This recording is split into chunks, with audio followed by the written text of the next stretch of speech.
होता था, ये सब लोग जानते हैं और इसमें कोई दोराहे नहीं थी। लेकिन इतना बड़ा पद छोड़ने के बाद भारतीय जनता पार्टी को ज्वाइन कर लिया, तो क्या लगता है कि उस पद को किस तरह से वहां पर भी रखा जाएगा, एक समान बनाकर, या फिर किस पोस्ट को लेकर काम होगा वहां पर? देखिए, ये जो पार्टी का नेतृत्व है उसको डिसाइड करना है, और मुझे लगता है कि इतने कद्दावर नेता का उनको अच्छी जिम्मेदारी सौंपी जानी चाहिए, उनको अच्छा दायित्व दिया जाना चाहिए, उनसे कुछ आउटकम्स की तवक्को भारतीय जनता पार्टी के शीर्ष नेतृत्व को। तभी तो इतने बड़े कैबिनेट मिनिस्टर, यूनियन मिनिस्टर के सामने उनकी मौजूदगी में, जम्मू के सभी सीनियर लीडर्स की मौजूदगी में उनकी ज्वाइनिंग करवाई गई है। और हो सकता है आशा कि जब 23 को गृह मंत्री यहाँ पर जम्मू कश्मीर के दौरे पर आए तो उनको डाइस पर भी उनको बिठाया जाए, देवेंद्र सिंह राणा को, और वहाँ पर भी उनको इंट्रोड्यूस किया जाए एक बड़ा रुतबा देने के लिए। तो आने वाले दिनों में सारी चीज़ें आहिस्ता आहिस्ता स्पष्ट होंगी कि देवेंद्र सिंह राणा या बाकी दीगर पार्टियों से छोड़कर आने वाले कद्दावर नेताओं को पार्टी कितना सम्मान देती है और किस तरह का दायित्व देती है। विनोद जी, अगर रविंद्र रैना की बात की जाए तो वो कल बड़ा दावा पेश करते हुए नजर आए हैं कि आने वाले समय में और भी दिग्गज नेता जो है वो भारतीय जनता पार्टी का दामन थाम सकते हैं। लेकिन अगर हम बात करें देवेंद्र सिंह राणा के साथ कौन कौन लोग वहां पर मीटिंग में शामिल थे, तो समझिए कि सुरजीत सिंह सलाथिया, जिन्होंने दामन थाम लिया भारतीय जनता पार्टी का, उनके साथ वहां पर सुरेंद्र चौधरी मौजूद थे, लाल सिंह मौजूद थे और भी कई नेता मौजूद थे। लेकिन अब खबरें ये भी सामने आ रही है कि नेशनल कॉन्फ्रेंस के ही पार्टी के अंदर से कुछ और लोग भी इस्तीफा दे सकते हैं। क्या लगता है? देखिए, पहले से ही तय है कि कुछ और लोग भी, ये हिंदू डोमिनेटेड एरिया से अगर हम बात करें तो ये देवेंद्र सिंह राणा और सुरजीत सिंह सलाथिया हैं। फिर मुस्लिम डोमिनेटेड एरिया से भी कुछ लोगों की फहरिस्त तैयार की गई है, वो जो चाहते हैं कि भारतीय जनता पार्टी की विचारधारा को ऑप्ट करना चाहते हैं, या भारतीय जनता पार्टी की जो नीतियां हैं उससे वो मुत्तफिक रखते हैं, उससे वो पूरी तरह से सहमत है। और भी कुछ लोग हैं जो आने वाले, जो कल रविंद्र रैना ने संकेत दिया था, वो इस बात का संकेत था कि कुछ और लोग, जब जिसको हम चुनाव वैली कहते हैं, पीर पंचाल, उससे भी ज्वाइन कर सकते हैं।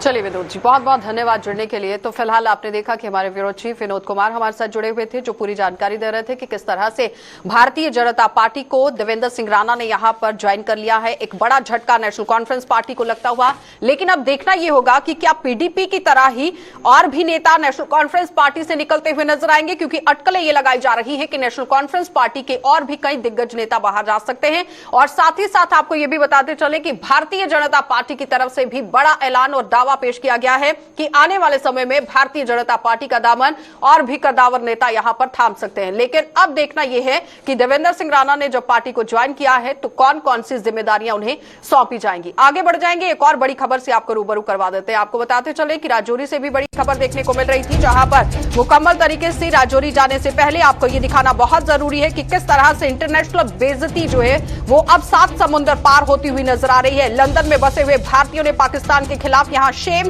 के नारे लगा दिए हैं, और इस वक्त भारतीयों ने पाकिस्तानी दुकानों, मॉल और रेस्टोरेंट में भी जाने के लिए यहां पूरी तरह से प्रण ले लिया है। और बंदूक की बजाय आर्थिक चोट पहुंचाने का भारतीयों ने यहां फैसला ले लिया है, क्योंकि इस वक्त बड़ी अपडेट 7 समंदर पार से देखने को मिल रही है, जहां पर लंदन से ये बड़ी खबर निकलकर सामने आई है कि 7 समंदर पार हुई पाकिस्तान की इंटरनेशनल बेइज्जती। आप देखिए किस तरह से देखने को मिल रही है। और लंदन में बसे हुए भारतीयों ने अब अपना एक कड़ा रुख इख्तियार कर दिया है पाकिस्तान के खिलाफ। यहां पर उन्होंने नारेबाजी शुरू कर दी है और भारतीयों ने पाकिस्तानी दुकानों, मॉल और रेस्टोरेंट में नहीं जाने का प्रण ले लिया है। यानी पूरी तरह से पाकिस्तान को बायकॉट करने की कोशिश की गई है और बंदूक की बजाय आर्थिक चोट पहुंचाने का भी यहां फैसला जो है वो लिया गया है, क्योंकि पाकिस्तान आए दिन जिस तरह से पीठ पर वार करने के लिए मशहूर है, लेकिन उसी को मद्देनजर रखते हुए अब आप देखिए विदेश में भी किस तरह से भारतीयों ने पाकिस्तान के खिलाफ मोर्चा खोल दिया है। सबसे पहले आपको सुना देते हैं कि क्या कुछ वहां पर कहना था भारतीयों का।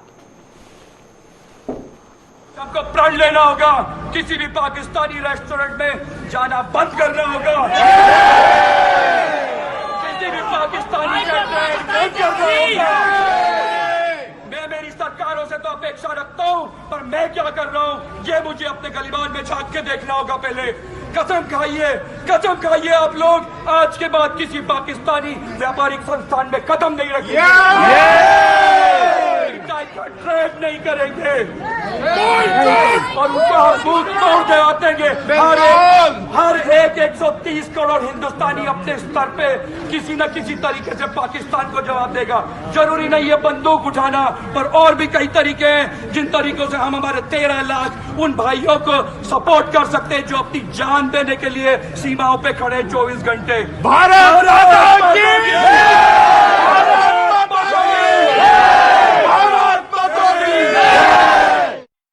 तो फिलहाल आप देख रहे हैं कि किस तरह से इंटरनेशनल प्लेटफॉर्म पर भी पूरी तरह से पाकिस्तान की बेइज्जती जो है वो होती हुई नजर आ रही है, क्योंकि भारतीयों ने वहां पर भी कड़ा रुख इख्तियार कर दिया है और लगातार लंदन में बसे हुए जो भारतीय हैं वो किस तरह से पाकिस्तान की चीजों को, पाकिस्तान के रेस्टोरेंट को यहां बाइकआउट करने की बात कह रहे हैं, क्योंकि मिशन ऑफ डेवलप्ड इंडिया का जो एक मिशन चलाया जा रहा है इस पर काम करना बहुत जरूरी है। इसी पर बातचीत करेंगे। एक बार फिर से विनोद जी के पास चलेंगे। विनोद जी, जिस तरह से भारत के अंदर तो यहां पर बगावी सुर देखे जा रहे हैं, लेकिन उसके साथ ही साथ विदेश से भी अब यहां गूंज देखने को मिली है।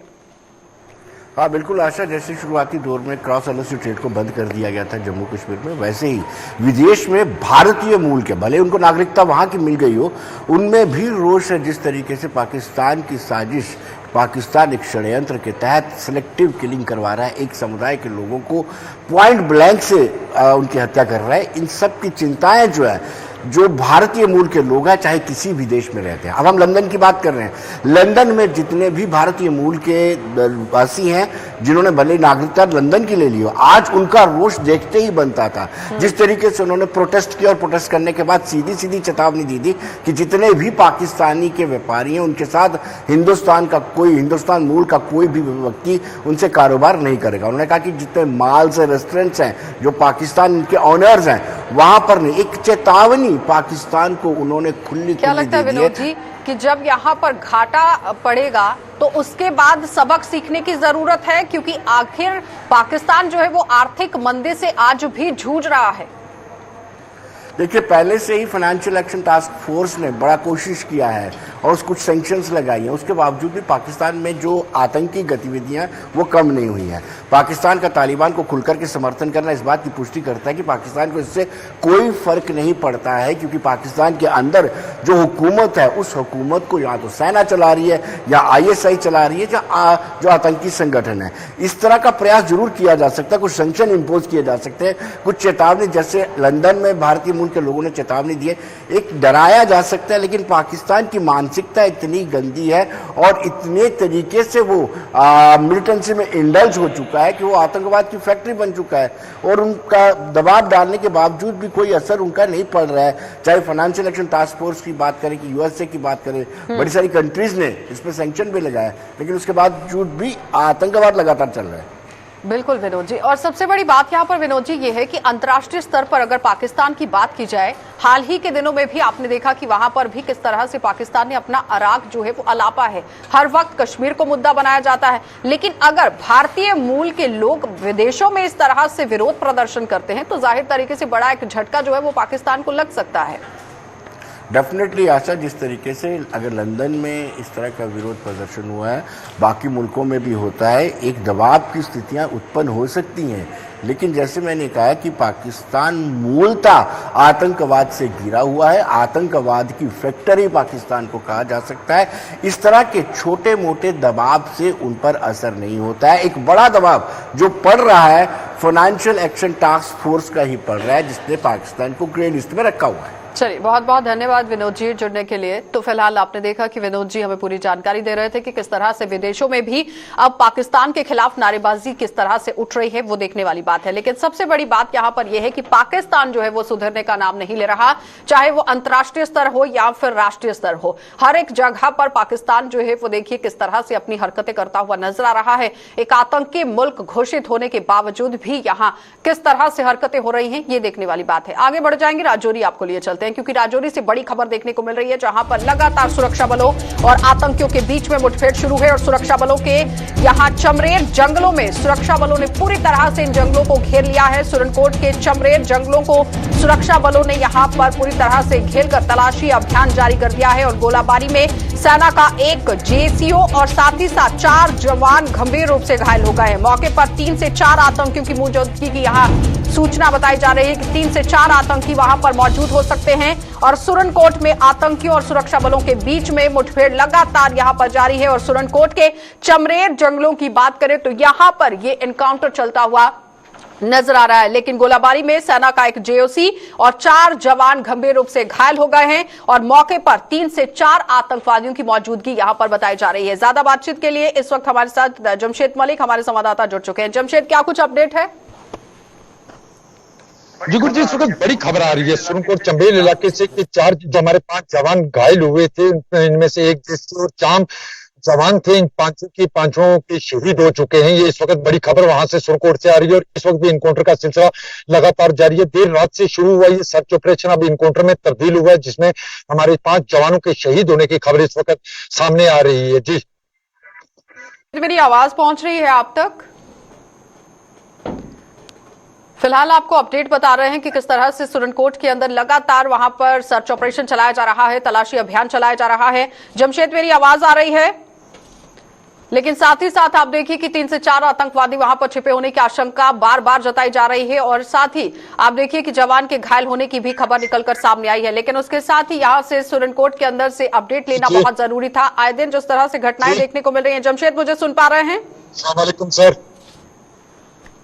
चलिए, तो आपको बताते चले कि लगातार जमशेद से संपर्क हमारा टूट गया है। फिलहाल एक बार फिर से संपर्क साधने की कोशिश करेंगे क्योंकि खबर बड़ी है और सुरनकोट से बड़ी अपडेट जो है वो देखने को मिल रही है, जहां पर पूरी तरह से सुरक्षा बलों ने यहां कॉर्डन ऑफ कर दिया है पूरे इलाके को। क्योंकि सुरनकोट के चमरेर जंगलों की अगर बात करें तो सुरक्षा बलों ने यहां पूरी जंगलों में घेराबंदी कर दी है और आतंकियों को घेरने की कोशिश की जा रही है। और गोलाबारी में सेना का एक जेओसी और साथ ही साथ 4 जवान गंभीर रूप से घायल हो गए हैं। मौके पर 3 से 4 आतंकवादियों के होने की आशंका यहां पर जताई जा रही है। लेकिन सबसे बड़ी बात आप देखिए कि किस तरह से अब सूरत-ए-हाल वहां पर बनते हुए नजर आ रहे हैं, क्योंकि सुरनकोट से बड़ी अपडेट देखने को मिल रही है, जहां पर लगातार सुरक्षा बलों और आतंकियों के बीच में मुठभेड़ जारी है। और इससे पहले भी आप देखिए किस तरह आतंकवादी लगातार सक्रिय मोड में नजर आ रहे थे, लेकिन एक एक करके किस तरह से मौत के घाट इन्हें उतारा जा रहा है ये सबके सामने है। सुरक्षा बलों ने पूरी तरह से कमर कसी हुई है, लेकिन उसके बावजूद भी जंगलों में किस तरह से तलाशी अभियान चलाया गया है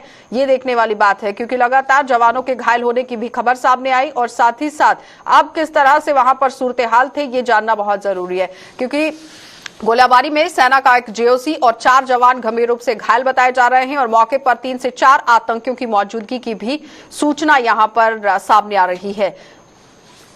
आगे बढ़ जाएंगे, अब आपको कठुआ लिए चलते हैं क्योंकि कठुआ से भी बड़ी खबर देखने को मिल रही है, जहां पर अब स्कूलों पर शिकंजा कसने का सिलसिला एक बार फिर से शुरू हो चुका है। और लगातार आप देखिए कठुआ में अवैध रूप से चल रहे स्कूलों के खिलाफ किस तरह से शिकंजा कसा गया।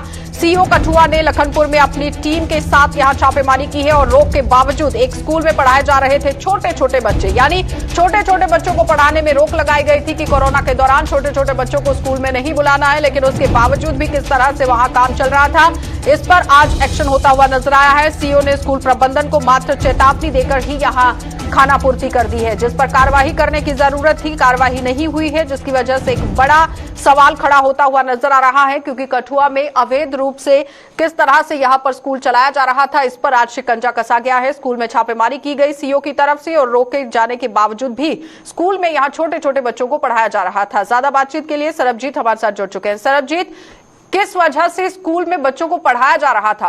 क्या गाइडलाइंस का पालन नहीं हो रहा था और आखिर कार्यवाही मात्र खानापूर्ति क्यों?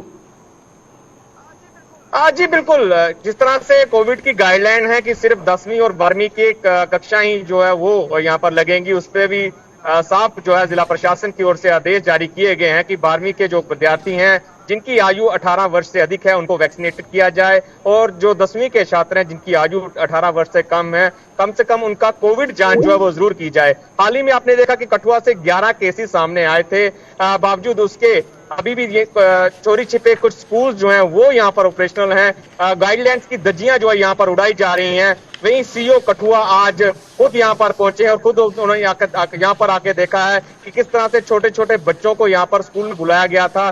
सोशल डिस्टेंसिंग की धज्जियां यहाँ पर उड़ाई जा रही थी, मास्क नहीं पहने थे, लेकिन किस तरह से प्रशासन की नाक के नीचे यहाँ पर इस तरह के आदेशों की, जो कोविड की गाइडलाइंस उनकी यहाँ पर धज्जियां उड़ाई जा रही हैं, वो भी ऐसे समय में जब अंदेशा जताया जा रहा है कि कोविड की तीसरी लहर भी आ सकती है, जो सबसे ज्यादा प्रभावित जो है कितनी छोटे तादाद में बच्चों ये को बच्चे थे करेगी। स्कूल के अंदर? जी बिल्कुल, अगर बात करें तो 2 दर्जन के करीब यहाँ पर बच्चे जो हैं स्कूल में यहाँ पर बैठे हुए थे जब अधिकारी यहाँ पर पहुंचे हैं। लेकिन अधिकारियों की यहाँ पर जो छापेमारी है, यह मात्र खानापूर्ति ही यहाँ पर साबित हो रही है, क्योंकि सीओ कठुआ से हमारी बातचीत हुई, उनका साफ तौर पर ये कहना था कि अभी सिर्फ वार्निंग जो है वो स्कूल प्रबंधन को दी जा रही है। ऐसे में वार्न करना कहां तक उचित रहेगा, क्योंकि प्रॉपर जिस तरह से आदेशों की धज्जियां यहाँ पर उड़ाई गई हैं, डिस्ट्रिक्ट मजिस्ट्रेट के आदेश की यहाँ पर गाइडलाइंस की उल्लंघना की गई है, तो सिर्फ यहाँ पर वार्निंग क्यों यहाँ पर स्कूल पर कार्रवाई नहीं की गई? कहीं ऐसा तो नहीं है कि यहाँ पर पूरा काम जो है वो मिली भगत से चल रहा था और मात्र मीडिया के सामने आकर खानापूर्ति करने की कोशिश की गई? जी बिल्कुल, प्रशासन को समय समय पर मीडिया की ओर से भी और आम जन की ओर से भी जो है वो शिकायतें दर्ज करवाई जाती हैं। किस प्रकार से कई कोचिंग इंस्टीट्यूट ऐसे हैं जो बिना अनुमति के यहाँ पर चल रहे हैं। इसके अलावा छोटे छोटे बच्चों के जो प्लेवे स्कूल हैं वो बिना अनुमति के यहाँ पर चल रहे हैं। लेकिन सरकार की ओर से कार्रवाई, प्रशासन की ओर से कार्रवाई तो यहाँ पर नहीं की गई है। लेकिन जब अटली मोड़ में एक स्कूल में 11 बच्चे कोविड के संक्रमित पाए गए हैं, उसके बाद जो एजुकेशन विभाग है ये भी हरकत में आया है और आज यहाँ पर छापेमारी की, लेकिन ये छापेमारी मात्र खानापूर्ति यहाँ पर साबित हुई है। चलिए सरबजीत, बहुत बहुत धन्यवाद जुड़ने के लिए। तो फिलहाल आपने देखा कि सरबजीत हमारे साथ जुड़े हुए थे, जो कठुआ से अपडेट कर रहे हैं कि किस तरह से स्कूल के अंदर लगातार बच्चों को पढ़ाया जा रहा था। प्ले वे स्कूल है जहां पर बच्चों को पढ़ाया जा रहा था। गाइडलाइंस की पूरी तरह से धज्जियां उड़ती हुई नजर आ रही है, लेकिन प्रशासन और विभाग को चाहिए कि ऐसे लोगों पर कार्रवाई करें और मुकम्मल तरीके से कार्रवाई करें, ताकि वो समझें और इस बात को आगे भी एक संदेश की तरह पहुंचाएं कि किस तरह से काम करना है। आगे बढ़ जाएंगे, किश्तवाड़ आपको लिए चलते हैं, क्योंकि किश्तवाड़ से भी बड़ी खबर देखने को मिल रही है, जहां पर लगातार आप देखिए किस तरह से जम्मू कश्मीर में मौसम ने अचानक ही अंगड़ाई ले ली है और कई ऊपरी इलाकों में बर्फबारी से ठंडक का एहसास हुआ है। कुपवाड़ा, सिंथन टॉप, गुलमर्ग और बाबा अमरनाथ गुफा परिसर में यहां बर्फ गिर गई है और निचले इलाकों में भी उमस भरी गर्मी से लोगों को छुटकारा मिल गया है। यानी इस वक्त की बड़ी अपडेट मौसम के हवाले से है, क्योंकि मौसम को लेकर लगातार करवट जो है वो किस तरह से बदली जा रही है वो आपके सामने, क्योंकि बर्फबारी का सिलसिला अब ऊपरी इलाकों में शुरू होता हुआ नजर आया है। कई ऊपरी इलाकों में बर्फबारी से ठंडक का एहसास हो गया है। कुपवाड़ा, सिंथन टॉप, गुलमर्ग और बाबा अमरनाथ यात्रा को लेकर अगर बात करें तो मुकम्मल तरीके से आप देखिए तस्वीरें किस तरह से बदली नजर आ रही हैं। दोनों तस्वीरें आपके सामने, कुपवाड़ा, सिंथन टॉप और किश्तवाड़ की तस्वीरें आप देख रहे हैं, किस तरह से सूरत हाल वहां पर बनते हुए नजर आ रहे हैं, क्योंकि बर्फबारी का सिलसिला शुरू हो चुका है और बर्फबारी की वजह से ठंडक का एहसास यहां पर लोगों को होता हुआ नजर आ रहा है। आगे बढ़ जाएंगे, कश्मीर घाटी में अशांति फैला रहे आतंकियों के खिलाफ सुरक्षा बलों की सख्ती किस तरह से देखने को मिल रही है उसका अब असर दिखने लगा है। आज सुबह बांडीपुरा के हाजिन और अनंतनाग के बैरीनाग इलाके में 2 अलग अलग मुठभेड़ों में सुरक्षा बलों ने 2 आतंकवादियों को मार गिराया है और पुलिस के मुताबिक बांडीपुरा में मारा गया आतंकी द रेजिस्टेंट फ्रंट यानी टीआरएफ का ही आतंकी था, जिसने पिछले दिनों शाहगुंड में सुमो चालक की हत्या कर दी थी और कश्मीर में पिछले 5 दिनों के दौरान हुई हत्याओं के बाद से ही पुलिस व अन्य सुरक्षा बल इन हत्याओं में शामिल आतंकियों की तलाश में जुटे हुए थे। और आज बांडीपुरा में कुछ आतंकियों की मौजूदगी की सूचना मिलते ही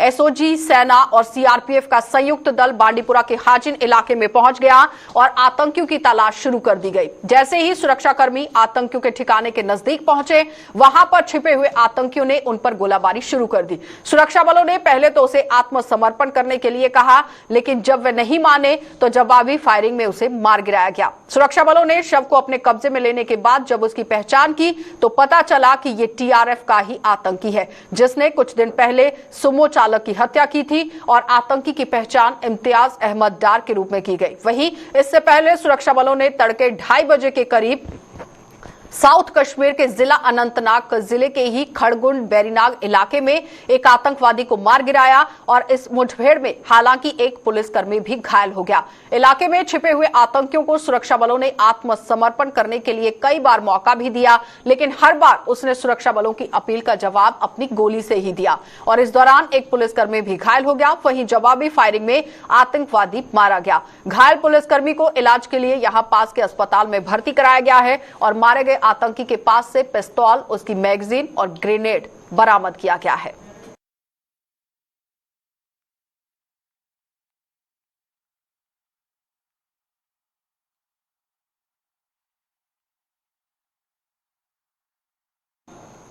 चलिए बुलेटिन में फिलहाल इतना ही। देश और दुनिया की खबरों के लिए आप बने रहिए गुलिस्तान न्यूज के साथ।